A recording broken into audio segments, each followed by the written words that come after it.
Coming up today on Locked On Texas Tech, we're talking tea leaves when it comes to a post-spring, pre-fall, midsummer Red Raider football depth chart, including the often overlooked category of returning Red Raiders, those that can make an impact. We're into it next on Locked On Texas Tech.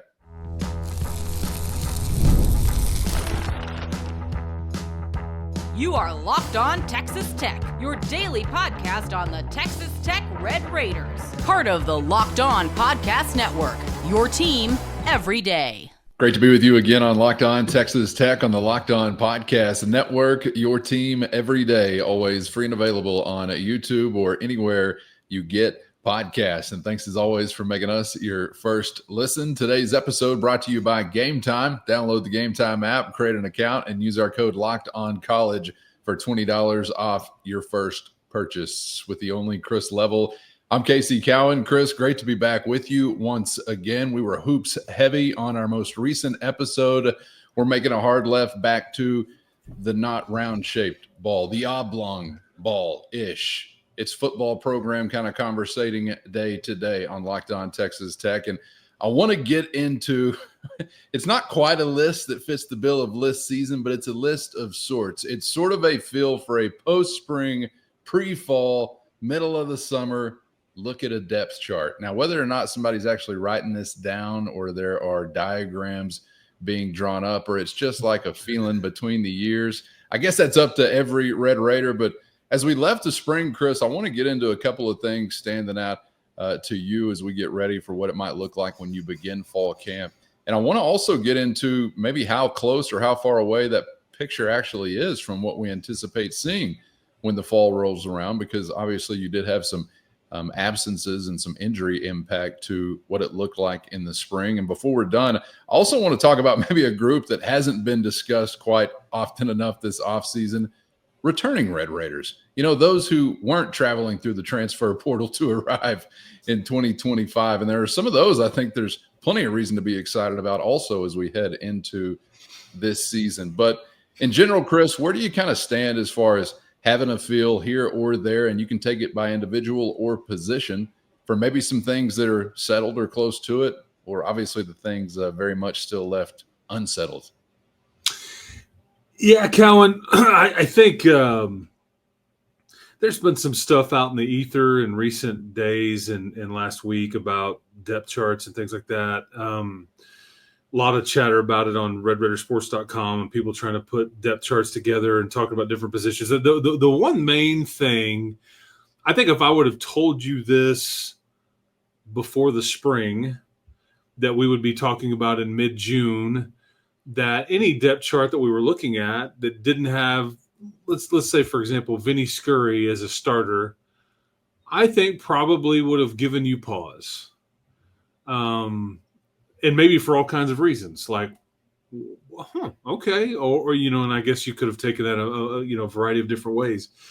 I think because I think we would agree that in a brief sample size last year, I think we had felt like he was and had been your best offensive lineman.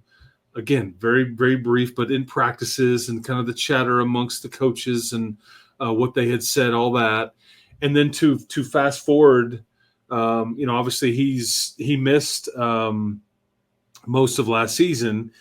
And then for him not to be thought to be a locked in starter, even though he's close to being back and healthy and all that stuff, I think that's a bit of a positive because if this is the way it looks and you go Howard Sampson, Will Jado, Sheridan Wilson, Davion Carter, Hunter Zambrano left to right, and Scurry is a top backup, I think that is the very definition of I will. I'd say so. Go get us an offensive line, man. Yeah. I will. And if that's the way that this looks, because if you have people like, because I think Davion Carter is the other thing to mention here. Davion Carter may be the reason that Nick Fattig is no longer here. Maybe the reason for different things, because this a year ago, this wasn't the thought. Davion Carter wasn't thought to still be here this coming season. It was just this 1 year scenario, and then you get the eligibility scenario. But I even think at times last year he kind of played hurt. He's a bit smaller.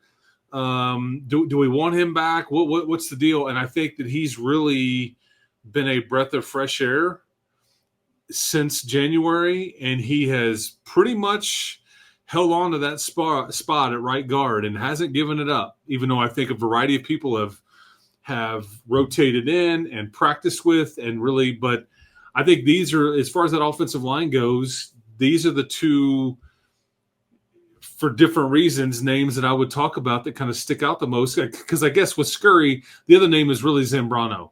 We weren't sure. Zambrano was all spring, and there was kind of, I was even hearing some chatter like, yeah, I hope he's what we thought. I don't know if we know yet and all that. And then all of a sudden, like some weeks and months go by since he's been cleared, and it appears he's shown some folks that he's what they thought, and he's potential starter right tackle, although not locked in. I think Jacob Ponton still has a chance there, so we'll see.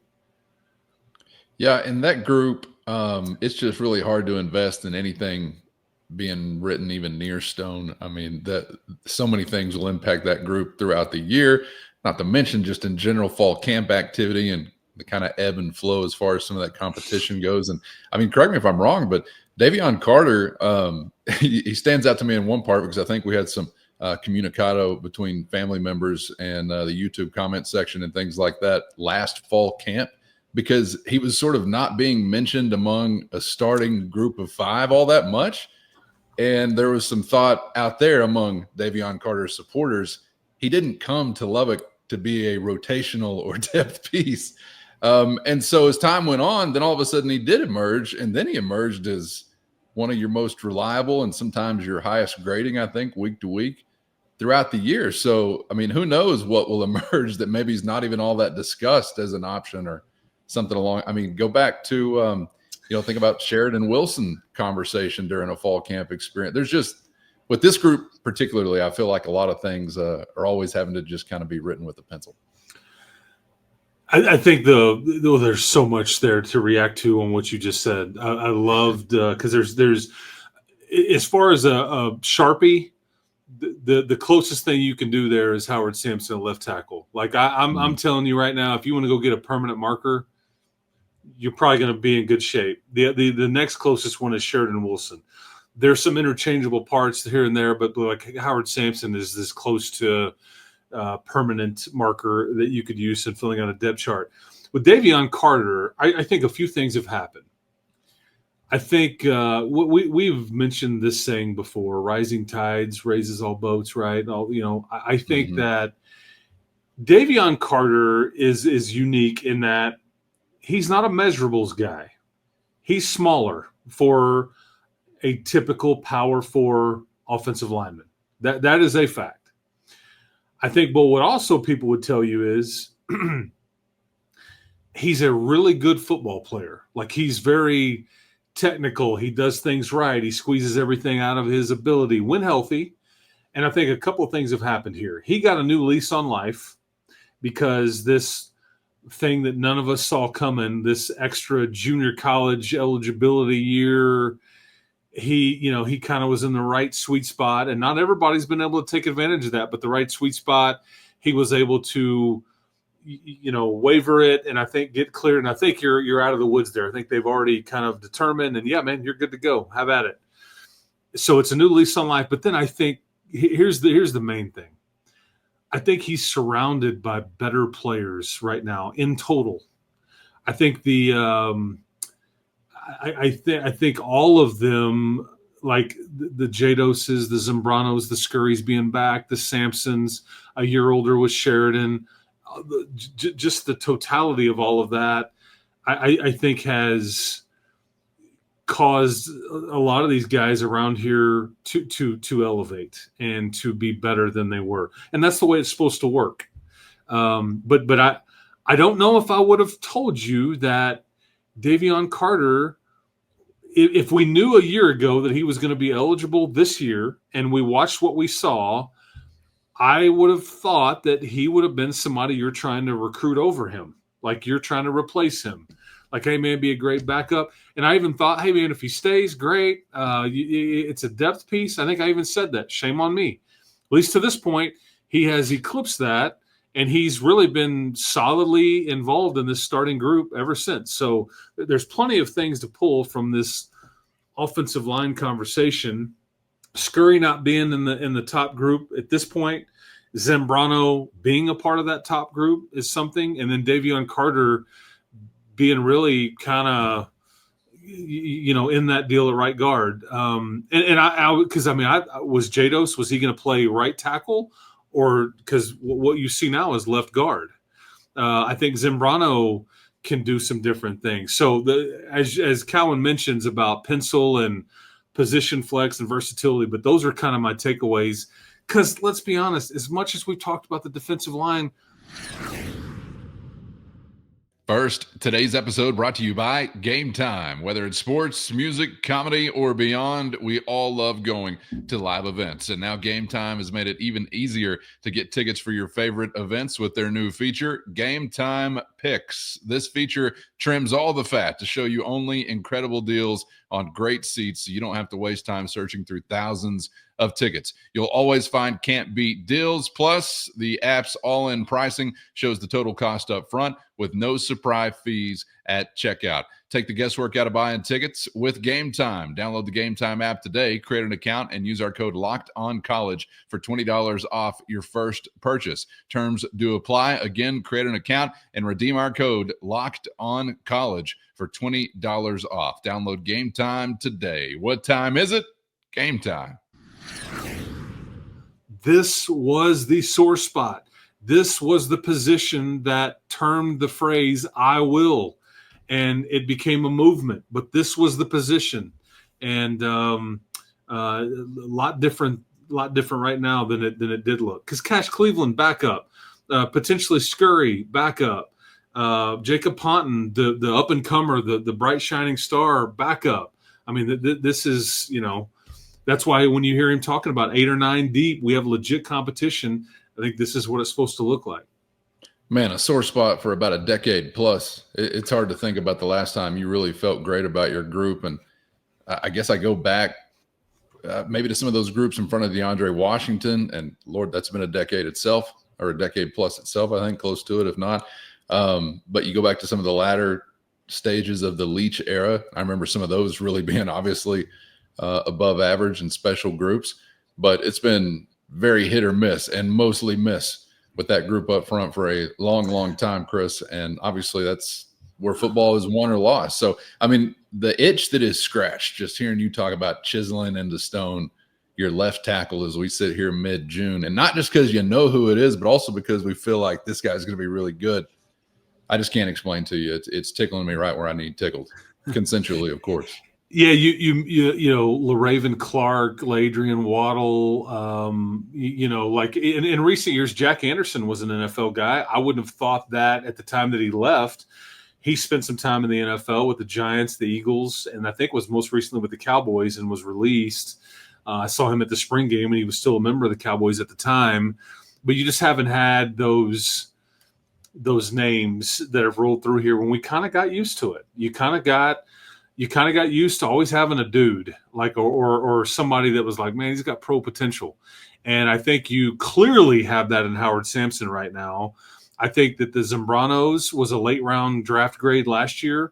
I think Jados has got a chance. I wouldn't rule out Sheridan Wilson, and then a Ponton in several years, Ellis Davis. I mean, there's some hope here for this thing for the here and the now. Yeah, you think the guy that said he would knows the thing about that or not, being somewhere where games are won or lost. I mean, it's the trenches. It always has been. And even though they're trying to outlaw physicality and violence from the game, it's still in 2025, the year of our Lord, is about the trenches.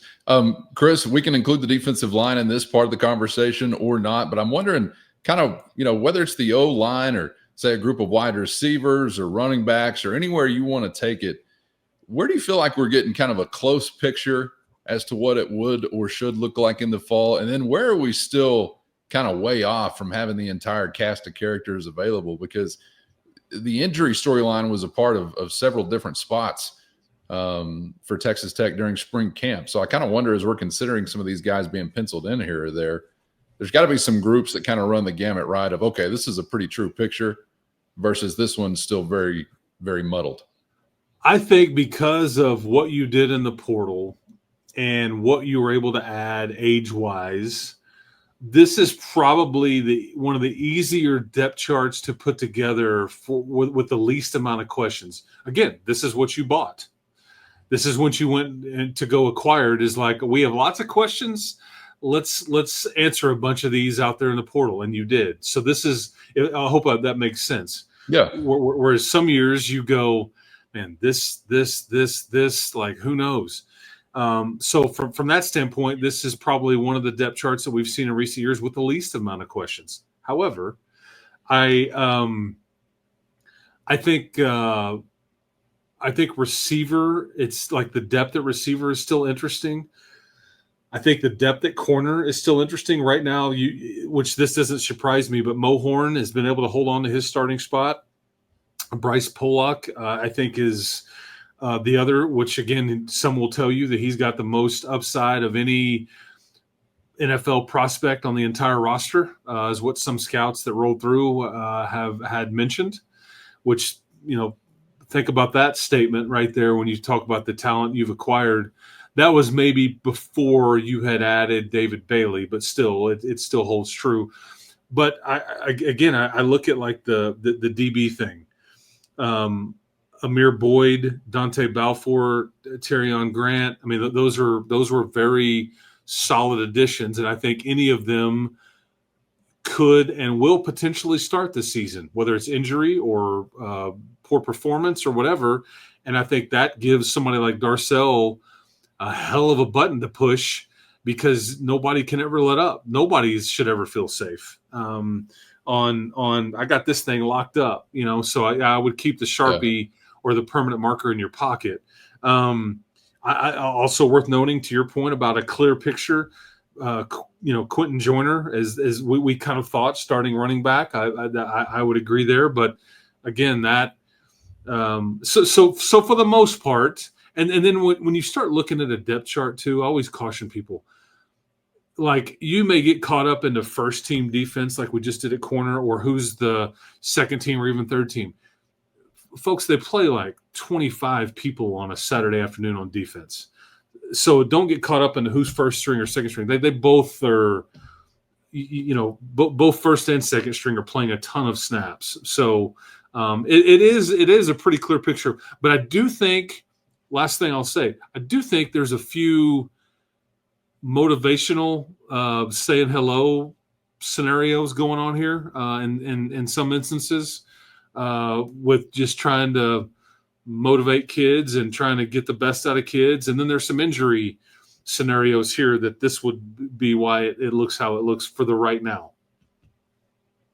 You may have mentioned one of these guys already, but I was hoping to wrap up our conversation talking about a little bit of an overlooked group this offseason, returning Red Raiders. We've actually been texting with a few different Matador mobsters, at least I know recently, a couple of questions rolling in regarding Red Raiders returning. We saw a season ago, back again, and are still in a position, or maybe in a position for the first time, to make a big impact. We've talked so much ad nauseum, I mean, for good reason, but over and over and over about the transfer portal and the new class and the new faces and names to get used to. But I was wanting to pick your brain a little bit, Chris, before we get out of here, regarding some of those returning Red Raiders that you feel like maybe you're going to be in positions to make impacts, whether they're surprises or not. Mo Horn is a name you already mentioned, and that's what I'm talking about, maybe fitting this bill also. But what kind of list are we talking among those names we already know? Can I rattle off about like 5 to 8 of them? one of which we just mentioned. Like, again, I'll say it again about Davion Carter. I would not have, and we may be talking about homegrown kids more than anything, but that's a returner that wouldn't have expected to be like talking about. I think Michael Dingle is one. I think John Curry is one. I think Mo Horn is one. I think I don't know. This may break this podcast, and I'm not trying to do that, but I feel like we're not doing our job here if we don't mention Micah Hudson may be one. Just here to do the job. That's what it's all about. Micah Hudson, Micah Hudson may be one. He would go into a scenario right now as a second string guy, and I think that's because I think there's been some really positive things surrounding him as person, player, and again, now I'm going to go back to letting him be under the radar and all that. But I feel like we're not doing our part to explain the situation if we don't mention that I think he's done well, and it's not a misprint or a misunderstanding that he would be thought to be like a top backup right now. So I just again want to point that out. The guy that. Just doing the job, folks. We're asked to walk the line. That's all we're here for. Yeah, that's right. That's right. Hey, we all welcome it, I'm sure. Unanimous opinion out there. Please do be one that makes an impact. Because he is a returner. Yeah. This little stint in College Station and all that stuff. I mean, whatever. I'm not going to count that. Although the whole thing would make a great 30 for 30 someday. Just The Dingle one is because I think that a lot of people were like, whoa, Dingle ahead of AJ McCarty. And okay, so there's a couple things here. One, AJ's going to play a ton. Even if AJ were to be listed and Dingle was behind him, I would say Dingle would still play a ton. Okay, so the scheme may dictate a bit of a different scenario or preference on what you're looking for at some of this stuff because these guys are listed at that star, that hybrid deal. And that is different to different coordinators and different calls and all the like. What I would tell you, though, about a guy like Dingle is I think he has matured. Okay, I don't think we're all the way finished seeing a finished product of who Dingle can ultimately be, but he is what you want in that. Boy, you take this very fast and twitchy piece of clay and you mold him and you grow him up, and we're in the midst of that now. But what I think Sheil Wood really, what may win out, okay, is speed, and there's maybe nobody on that team that is as explosive or just as pure speed than Dingle. Hence the reason that a lot of people can roll into the football program like this and say, yeah, I may want to do this for Wes Kitley. Yeah, I think I'm going to do some track in the spring, maybe go kind of, and they're really good in high school. Well, this is a young man that actually did do it. This is a national championship level track program, right? In a Big 12, he actually did it. But I that's worth pointing out. But the one guy that maybe was under the radar more than anybody else that needs to be talked about more that I think has got a bright future is John Curry. I will die on that hill. John Curry is going to be extremely special. Is he under the radar? Well, if he's under your radar, folks, update your radar. Yeah, I kind of felt like to those who were dialed in, and maybe that's a smaller number, but I think to you and I, he's not. He just flashes every time he's on the field. That's all he does. Yeah, to you and I, he's not under the radar. But I think to the general fan or public or whatever, maybe aren't paying as close attention as much as they should be about who he is, where we're going. I just think the linebacker snaps will be interesting to see how they're divvied up. Again, the only Sharpie you can use, in my opinion, is Jacob Rodriguez. And you can use a Sharpie. That's fine. The rest of it, I mean, Ben Roberts would, I think, be the first one to tell you not the best year from him. I think John Curry emerged last year. I think he's done nothing but continue to emerge. I think Bryce Ramirez has been a bit dinged up. Justin Horn been a bit dinged up. But John Curry is a playmaker. John Curry is going to do Jacob Rodriguez type things for this football team. That's what I'm prepared to tell you. And I feel even stronger about it because of what is in front of him that will allow him to go do Jacob Rodriguez type things. Yeah. And that when you got a guy that's got a knack for it and he's got great instincts and he's got some speed and you put all that together and then you get a clear picture in front of you because of how legit the group up front of him is, look out. Shouldn't be a safety leading the defense in tackles this year, I don't think.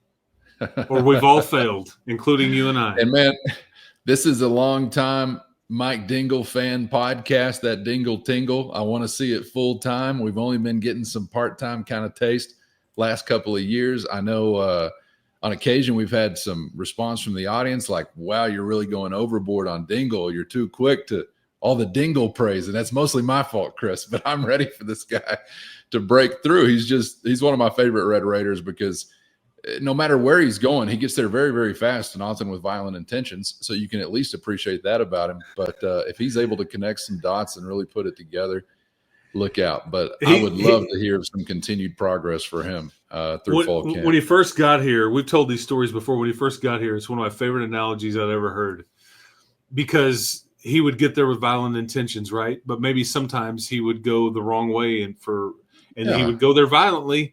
And he'd arrive violently, but it was maybe like, like so he was what was termed to me as the classic band player. When he's out there, somebody's band's playing.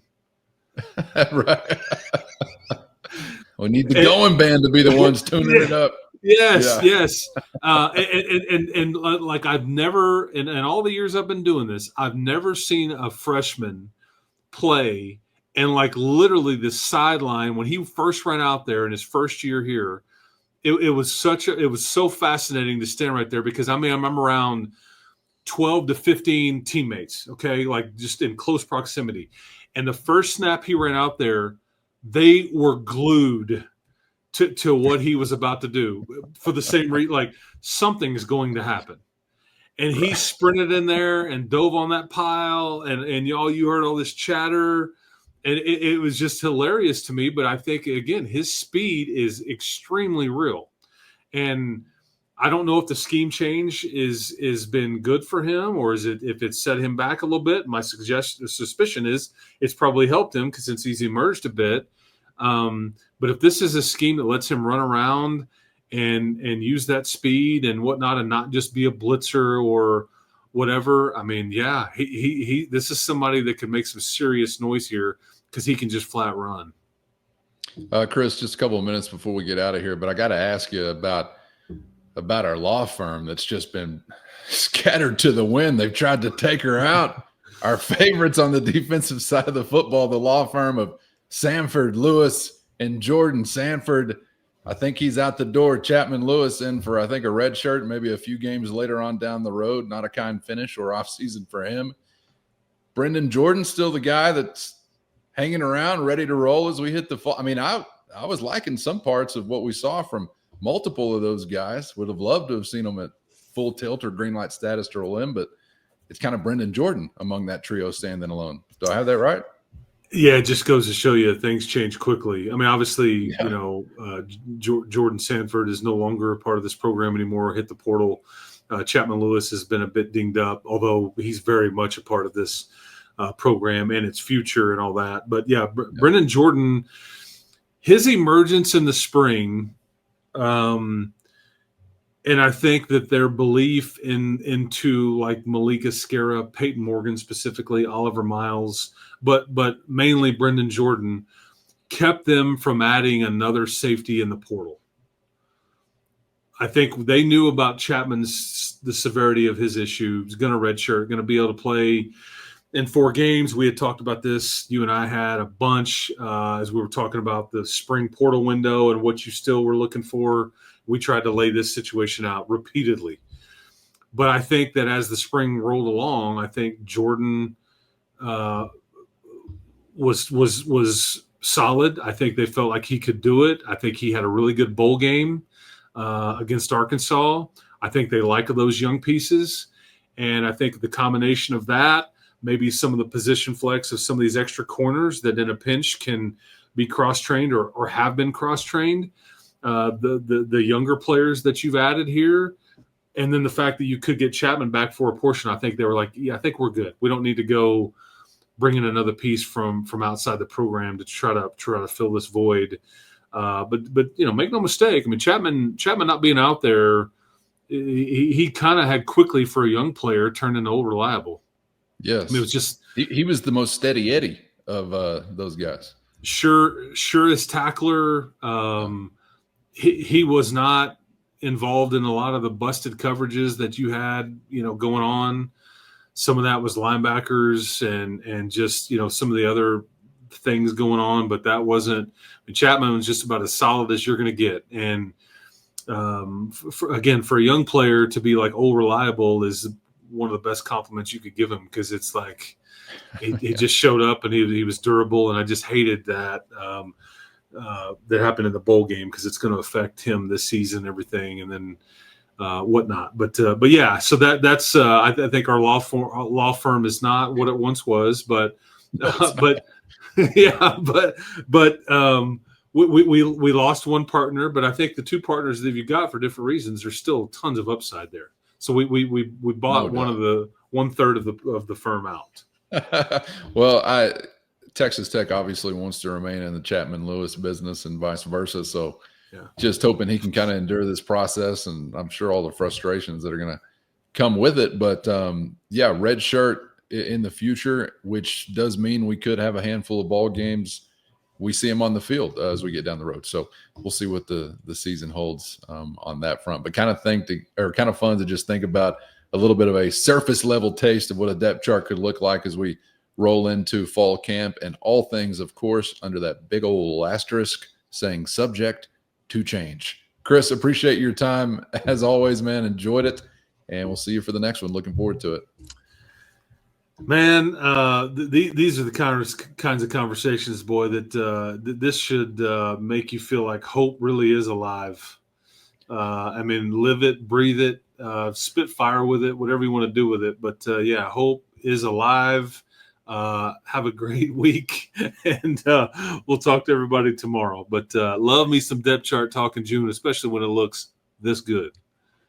No doubt. We've endured some more droutish kind of depth chart conversations, like who, what, when, where. This ain't going to be the vibe this offseason. So looking forward to that ride. Get subscribed out there on YouTube or anywhere you get podcasts so you never miss an episode. Hello to the everydayers once again, because I know you're out there every day. Thanks for being there. Appreciate you. And thanks to the Matador Mob as well. Hit the show notes and find a link to a free 14-day trial if you're interested in joining that crew. That's your direct line to Chris and myself with one-on-one text sent straight to your phone. For Chris, I'm Casey. Thanks as always for the time. We hope to see you back for the next round on Locked On Texas Tech.